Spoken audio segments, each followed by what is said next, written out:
Hey everyone, welcome back to Corporate Dakota, the place where we uncover the hidden stories in corporate filings. And today we're diving into some interesting news from DIH Holding US Incorporated, which involves a high-profile departure. It looks like their top boss has packed his bags, leaving us to wonder what this means for the company's game plan. Before we jump in, if you love getting straightforward insights from these big company reports, make sure you are subscribed. Also, we have a Discord channel ready for you to join, linked in the description. So, the main event here happened on the 24th of November of 2025.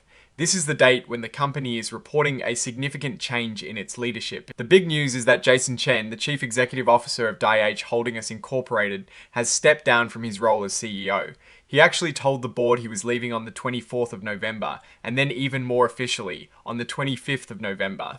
He let them know he was quitting all his similar roles across any of the company's other related businesses. His resignation was immediate. Now, it is not a complete exit. Mr. Chen is still going to be a member of the board of directors. This means he is not completely out of the picture and will likely still have some influence.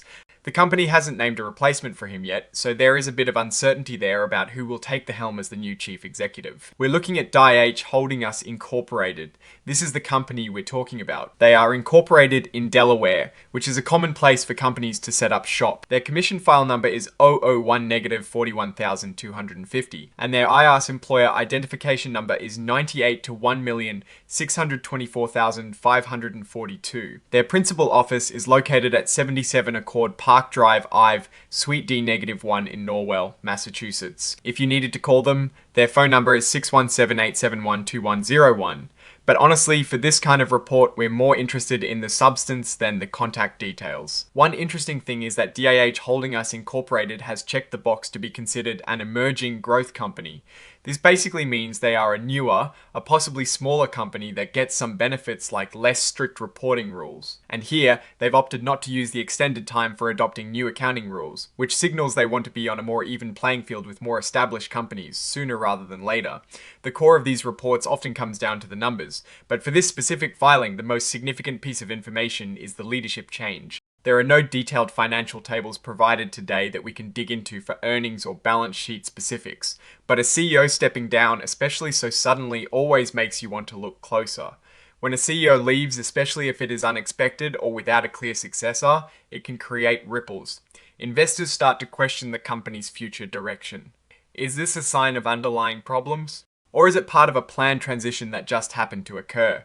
Now, the fact that Mr. Chen remains on the board is a bit of a middle ground. It suggests he might not be completely walking away from the company's strategy, but his day-to-day leadership is gone.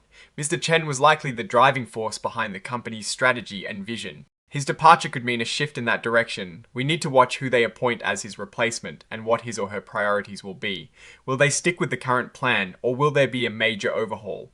This is the story hidden in this filing, the story of leadership transition and the uncertainty that often comes with it. Now, looking at this filing in isolation, we don't have the financial performance data to analyze. However, the event itself is a significant indicator. For DIH Holding US Incorporated, this leadership change is the main event. A strong leader can steer a company through tough times and capitalize on opportunities. A sudden departure, even with the leader staying on the board, can signal internal disagreements. A search for new direction, or simply personal reasons. The market will be watching very closely for any hints about the company's future strategy.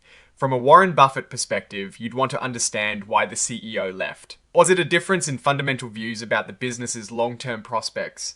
Is the company facing headwinds that even a great CEO can't overcome? Staying on the board offers some continuity, but it is not the same as having command. We need to consider if this company is being led by a visionary, or if it is just going through the motions. Without more financial data or public statements from the company, it is hard to make a definitive judgment on the company's direction. However, this event certainly warrants caution and closer observation. The key takeaway here is the CEO's resignation. It's a big deal. The fact that he decided to leave his top operational role suggests a need for fresh leadership or perhaps a new strategic path. While he remains on the board, the day-to-day execution will be in new hands. We'll be looking for news on who the new CEO will be and what their immediate plans are. For now, expect a period of adjustment and potential strategy shifts for DIH Holding US Incorporated. Alright, that is our breakdown of this filing. What is your take on this leadership change and what it might mean for DIH Holding US Incorporated? Drop your thoughts in the comments. If this analysis was valuable, hitting that like button really helps, and subscribe for more deep dives. And don't forget to check out the Discord in the description. Thanks for watching. See you next time.